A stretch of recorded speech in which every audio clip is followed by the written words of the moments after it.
खबर रायपुर से है, जहां राजीव नगर पंचायत में स्ट्रीट लाइट को लेकर जमकर घोटाला हुआ है। आरटीओ व समाज सेवक विनीत पारक से प्राप्त जानकारी के अनुसार 30 लाख से ऊपर का यह घोटाला हुआ है। हमारे ब्यूरो प्रमुख अखिलेश तिवारी की ये खास रिपोर्ट देखिए। ये हमने मांगा था, स्ट्रीट लाइट गुणवत्ता जांच रिपोर्ट। साल भर समझ जा रुका है, एक आध बार जला नहीं। जानवर लोग बैठे रहते हैं, उसी में टकरा जाते हैं सब। तो क्या ऐसे जो इंजीनियर हैं, जो भ्रष्ट अधिकारी हैं, उनके ऊपर एफआईआर की मांग करते हैं? बट जांच के दौरान किसी को भी परमिशन नहीं है कि वो ठेकेदार को पेमेंट करे। क्या वो जो आरोप है वो सार्थक है? क्या इसके ऊपर जांच करनी चाहिए या जांच होने के बाद फिर प्रमाणित करेंगे? नमस्कार, आज राजिम में है और राजिम में स्ट्रीट लाइट को लेकर के जम के घोटाला हुआ है। घोटाला करने वाले में से कुछ नहीं बल्कि सरकारी अधिकारी ही हैं जो सरकार को चूना लगाने में कसर नहीं छोड़े हैं। एक युवा है यहीं के जो आरटीआई लगाते हैं और आरटीआई निकाल करके दस्तावेज रूपी काम करते हैं। इसके साथ साथ यहाँ के राजिम के विकास उत्थान के लिए लगातार प्रयास करते रहे। इसी कड़ी में वो आरटीआई लगाए और यहाँ स्ट्रीट लाइट को लेकर के जो घोटाले हुए हैं उसको लेकर के खुलासा कर रहे हैं। पारक जी, पहले तो एएनबी न्यूज़ में आपका स्वागत है। दूसरा चीज़ मेरा ये था कि यहाँ नगर पंचायत में सीएमओ और यंत्री द्वारा जो घोटाले हुए, किस तरीके से घोटाले किए हैं?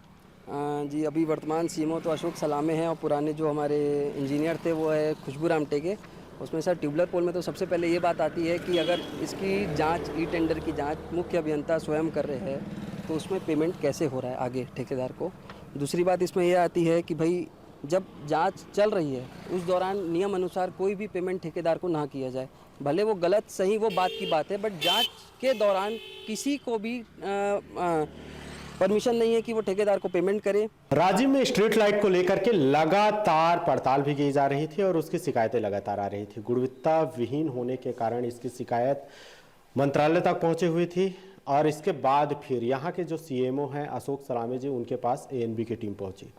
सलामे जी, जो स्ट्रीट लाइट लगाई गई थी गुणवत्ता विहीन बताई जा रही है, जांच रिपोर्ट आपके पास है, इसमें क्या तथ्यात्मक है और जो आरोप लगा रहे हैं क्या वो जो आरोप है वो सार्थक है? क्या इसके ऊपर जांच करनी चाहिए या जांच होने के बाद फिर प्रमाणित करेंगे? कैसे करेंगे फिर इसको? यदि जो आरोप लगा रहे हैं तो मैं तो चाहूँगा कि एक बार वो जांच करवा लें, उसके बाद ही कुछ कहना उचित होगा। अच्छा, जांच कौन कराएगा? आप कराएंगे कि? चूँकि ये हमारे यहाँ से है, हमारे यहाँ का मामला है, तो जांच तो स्वयं मैं नहीं कर सकता। उच्च कार्यालय के द्वारा जांच किया जा सकता है। तो उससे जो है यदि आरोप है सिद्ध होता है तो जो दोषी होगा उसके ऊपर कार्रवाई है। कि ये ऑफिस में किसी लिपिक वगैरह का है जिसके माध्यम से इसको ठेका जा रहा है, ऐसा भी बात सामने आ रहा है कि ये अपने ही लोगों को ठेके देने का जो प्रथा है वो अब भी यहाँ उपलब्ध है कि इसको बढ़ावा ही देना है, इस तरीके से आगे बढ़ते जा रहे हैं? ये ऑनलाइन टेंडर है, तो ऑनलाइन टेंडर में तो ऑल इंडिया का आदमी पार्टिसिपेट कर सकता है और किसके पक्ष में टेंडर आता है ये तो ऑनलाइन होता है।